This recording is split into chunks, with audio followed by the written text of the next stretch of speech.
Cue Sharon. It's been 10 months since the murder of 16-year-old Jason Carsley, who bled to death after a senseless and unprovoked attack. It was Jason's first day at work at the Continental Cafe on the Brockfield estate. He was killed before he could pick up his first ever pay packet. For me, a good news story is one that makes people talk, makes people think, and something that will be discussed, whether it's in bars or pubs or sitting rooms around the country. Is what people are really interested, what kind of gets them, really, is what makes a good story to me. Often it's ones which just have a very, very poignant human story. Because when it comes down to it, the news is just stuff that happens to real people. It needs to be something that's going to be compelling for people at home, that they're going to learn something from, and they're going to say, wow, I didn't know about that. They may say it with a smile, or they may say it with a very deep and bitter frown. It's all about connection, and it's all about honesty, and it's about trust, I think. And because I've been doing this for quite a long time, I think people do, I'd like to think that people trust me. If truth be told, bad news does better news than good news.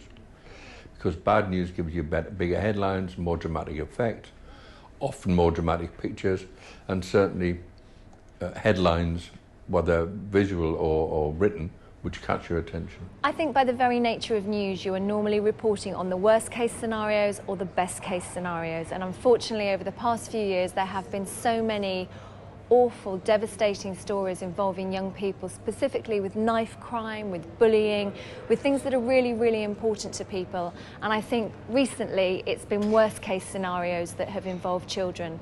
I think it is sometimes too easy for us to focus on stories where it's young people going out of control on the streets, whether it's binge drinking or knife crime.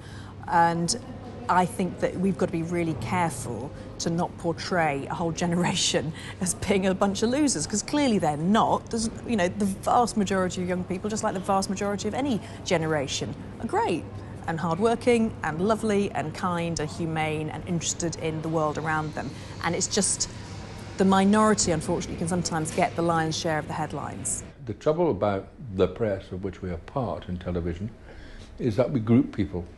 If we say that young people are troublemakers, then all young people are tarred with the same brush. If we say young people take drugs, then all young people take drugs.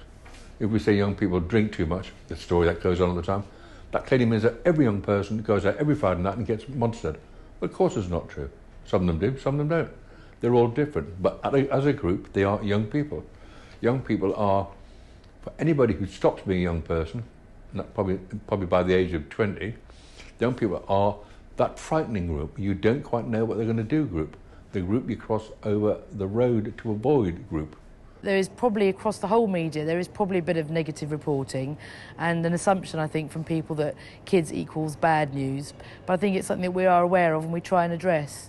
I'm actually honorary colonel of the Black Watch Cadets, and I see the best of young kids, and this is kids from all over the place, from, you know, yes, some of them are very well-to-do, some of them are middle class, some of them are, you know, they're everywhere. Some of them are working class people, some from families from broken homes, and they are great kids. Every one of them are great kids. A lot of them have been really helped by the organisation, and I've seen the best of young people, and it really annoys me that there's this kind of thing of, all young people are hoodies and they're going to stab you, so be very scared. What a lot of nonsense. What an absolute lot of nonsense. What an insult to the vast majority of our young people who are decent kids. I think it's important when kids are doing good works, if you like, or great charity acts, or where they've got good stories to tell, to make sure that people know about them.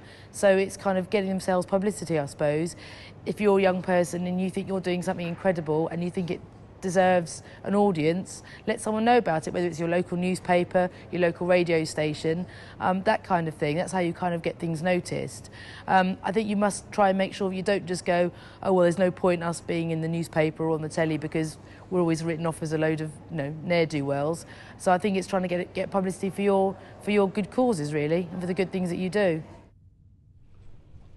My thought was that we get someone from the newsroom to take part. No, to dance or something. Maybe we could do a live broadcast from the actual hall. Make it fun, upbeat, you know? Luke, you are monumentally dim. Well, you asked for ideas. Yeah, not from you, OK? I can do without your media studies take on this. Go and make some tea, there's a good lad. Oh, don't bully people, David. I think it's a good idea. What, him? Professor Yaffle? Yeah, I think it could work. And you're willing to dance, are you? I didn't say that. Ah, well. All right then. All right then what? All right then, I will. Now this I have to see. You'll have to give me a few lessons, though. Hey, yeah, no problem. You're sure you're willing to do this, are you? Yeah, why not? It's a good cause.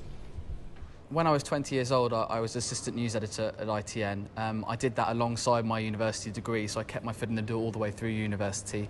Once I graduated, I then, came to ITN full-time and was promoted to deputy news editor, which I am now, and I'm still the youngest deputy news editor that ITN has. I've never really had an official day's training in my life in journalism.